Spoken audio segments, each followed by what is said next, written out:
Friends, welcome back to my channel. तर तुम्ही वेगवेगळ्या रेमेडी ट्राय केल्या असतील तुमच्या वांगासाठी, चेहऱ्यावरती जे पण डार्क स्पॉट झालेले आहेत त्यासाठी, पण तरीही चेहऱ्यावरचे वांग काही जात नाही आहे आणि डार्क स्पॉट पण जात नाही आहे। त्यासाठी मी एक अतिशय सुंदर घरगुती उपाय घेऊन आलेले आहे, ज्याच्यामुळे तुमच्या चेहऱ्यावर जे पण डलनेस झालेली आहे, पिंपल्स झालेले आहेत ते दूर होतील।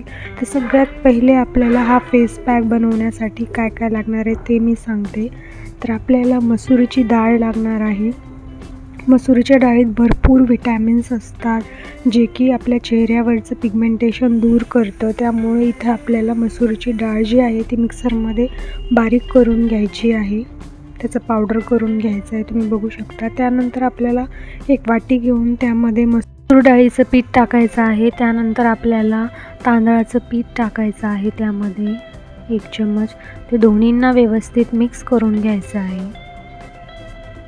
मिक्स केल्यानंतर आपल्याला इथं फ्रेश दही लागणार आहे। ते दही घ्यायचं आहे, ज्यामध्ये लॅक्टिक ॲसिड असतं आणि चेहऱ्यावरती जो पण टॅन झालेला आहे ते कमी करण्याचं काम करतं ते, त्यामुळे इथे दही लागणार आहे। या तिन्हींना व्यवस्थित मिक्स करून घ्यायचं आहे, त्याची स्मूथ पेस्ट बनवायची आहे आपल्याला। बघू शकता इथं हा पॅक रेडी झालेला आहे। हा पॅक वापरल्यानंतर तुम्हाला पहिल्याच वापरात खूप फरक दिसेल, तर नक्की ट्राय करा आणि तुम्हाला आवडले असेल तर नक्की शेअर करा। पॅक जो आहे नंतर आपल्याला जिथे जिथे चेहऱ्यावरती वांग झालेलं आहे तिथं चेहऱ्यावरती, मानेवरती लावायचा आहे आणि 10 ते 15 मिनिट तो तसाच ठेवायचा आहे। थोडंसं सुकल्यानंतर ते धुवून घ्यायचं आहे। तुम्हाला खूप चांगला रिझल्ट मिळेल, यामुळे चेहरा अतिशय सुंदर दिसेल। इथे मी हातावर लावून दाखवत आहे, त्याचप्रमाणे तुम्ही चेहऱ्यावर लावू शकता। मसूर डाळीच्या पिठामध्ये स्क्रबिंगची प्रॉपर्टीज असतं, त्यामुळे ते चेहऱ्याला अतिशय फायदेशीर आहे। तर तुम्ही नक्की ट्राय करा। इथे आपली पहिली रेमेडी जी आहे ती ट्राय करून झालेली आहे। त्यानंतर साठी आपल्याला मसूर डाळीचं पीठ लागणार आहे। मसूर डाळीचं पीठ घेतलेलं आहे इथे मी।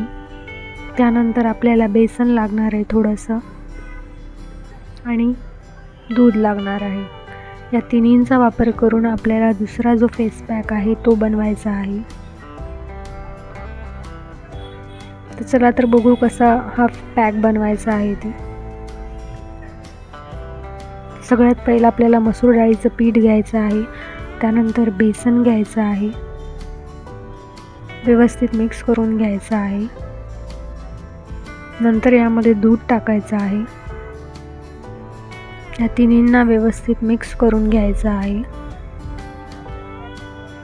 अतिशय चांगल्या प्रकारे त्याच्यामध्ये जे पण गुठळ्या झालेल्या आहेत त्या दूर होतील। व्यवस्थित मिक्स केल्यानंतर आपल्याला थोडीशी हळद पावडर टाकायची आहे इथं। आणि इथं हा फेस पॅक जो आहे तो आपला रेडी झालेला आहे। दोन्ही रेमेडी ट्राय करा आणि नक्की सांगा। आणि यापैकी कुठलीही रेमेडी तुम्ही ट्राय केली असेल तर मला कमेंटमध्ये नक्की सांगा तुम्हाला कशी वाटली ते।